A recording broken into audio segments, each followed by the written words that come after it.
بسم الله الرحمن الرحيم.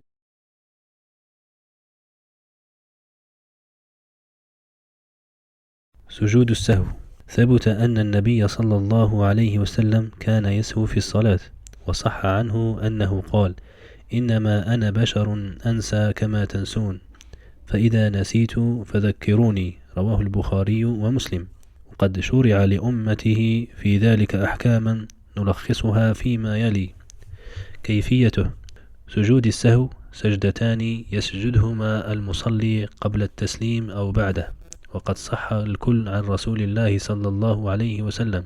ففي الصحيح عن أبي سعيد الخدري أن رسول الله صلى الله عليه وسلم قال: إذا شك أحدكم في صلاته فلم يدر كم صلى 3 أو 4 فليطرح الشك وليبين على ما استيقن، ثم يسجد سجدتين قبل أن يسلم. رواه مسلم. وفي الصحيحين في قصة ذي اليدين أنه صلى الله عليه وسلم سجد بعدما سلم. رواه البخاري ومسلم.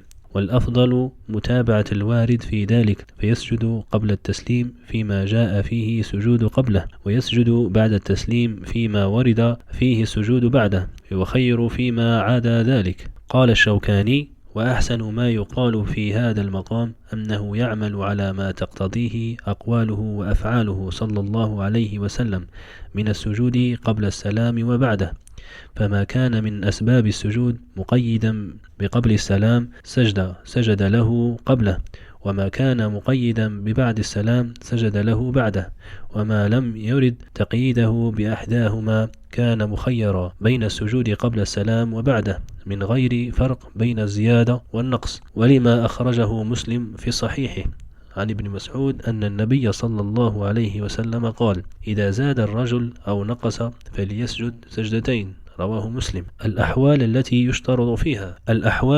يشرع فيها: إذا سلم قبل إتمام الصلاة، لحديث ابن سيرين عن أبي هريرة قال: صلى بنا رسول الله صلى الله عليه وسلم إحدى صلاة العشي وهي الظهر أو العصر، فصلى ركعتين ثم سلم، فقام إلى خشبة معروضة في المسجد فاتكأ عليها كأنه غضبان، ووضع يده اليمنى على اليسرى وشبك بين أصابعه، ووضع خده على ظهر كفه اليسرى، وخرجت السرعان، والسرعان جمع سريع وهم أول الناس خروجا، وخرج السرعان من أبواب المسجد فقالوا: قصرت الصلاة. وفي القوم أبو بكر وعمر فهابا أن يكلماه، وفي القوم رجل يقال له ذو اليدين فقال: يا رسول الله، أنسيت أم قصرت الصلاة؟ فقال: لم أنس ولم تقصر. فقال: أكما يقول ذو اليدين؟ فقالوا: نعم. فقدم فصلى ما ترك. وفي هذا دليل على جواز البناء على الصلاة التي خرج منها المصلي قبل تمامها ناسيا، من غير فرق بين من سلم من ركعتين أو أكثر أو أقل ثم سلم، ثم رفع رأسه وكبر، ثم كبر وسجد، ثم سجدوا، وأطول ثم رفع رأسه. الحديث رواه البخاري ومسلم. وعن عطاء أن ابن الزبير صلى المغرب فسلم في الركعتين، فنهض ليستلم الحجر، فسبح القوم فقال: ما شأنكم؟ قال: فصلى ما بقي وسجد سجدتين. قال: فذكر ذلك لابن عباس فقال: ما أماطه، أي ما بعد عن سنة النبي صلى الله عليه وسلم. رواه أحمد والبزار والطبراني. عن زيادة على الصلاة لما رواه البخاري عن ابن مسعود أن النبي صلى الله عليه وسلم صلى 5 فقيل له: أزيد في الصلاة؟ فقال: وما ذلك؟ فقالوا: صليت 5، فسجد سجدتين بعدما سلم. رواه البخاري ومسلم وأبو داود والترمذي وابن ماجه. وفي هذا الحديث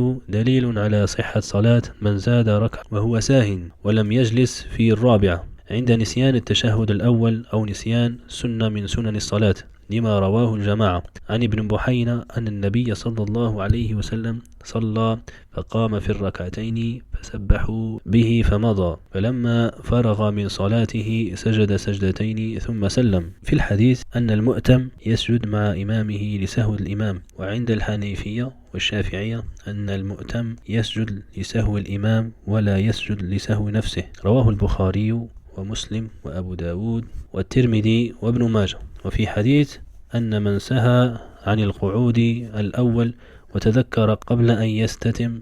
وفي حديث أن من سهى عن القعود الأول وتذكر قبل أن يستتم قائما عاد إليه، فإن أتم قيامه لا يعود. ويؤيد ذلك ما رواه أحمد وأبو داود وابن ماجه عن المغيرة بن شعبة أن رسول الله صلى الله عليه وسلم قال: إذا قام أحدكم من الركعتين فلم يستتم قائما فليجلس، وإن استتم قائما فلا يجلس، وسجد سجدتي السهو. أبو داود وابن ماجه وأحمد. السجود عند الشك في الصلاة. فعن ابن عباس فعن عبد الرحمن بن عوف قال: سمعت رسول الله صلى الله عليه وسلم يقول: إذا شك أحدكم في صلاته فلم يدري أواحدة صلى أم اثنتين فليجعلها واحدة، وإذا لم يدري أثنتين صلى أم ثلاثا فليجعلها اثنتين، وإذا لم يدري ثلاثا صلى أم أربعة فليجعلها ثلاثا، ثم يسجد إذا فرغ من صلاته وهو جالس قبل أن يسلم. رواه أحمد وابن ماجه والترمذي وصححه. وفي رواية: سمعت رسول الله صلى الله عليه وسلم يقول: من صلى صلاة يشك في النقصان فليصلي حتى يشك في الزيادة.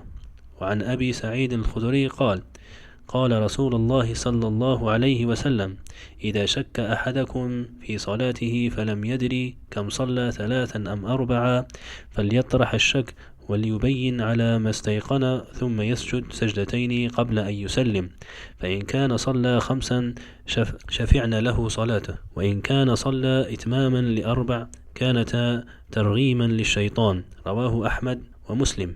وفي هذين الحديثين دليل لما ذهب إليه جمهور من أنه إذا شك المصلي في عدد الركعات بنى على الأقل والمتيقن له ثم يسجد للسهو.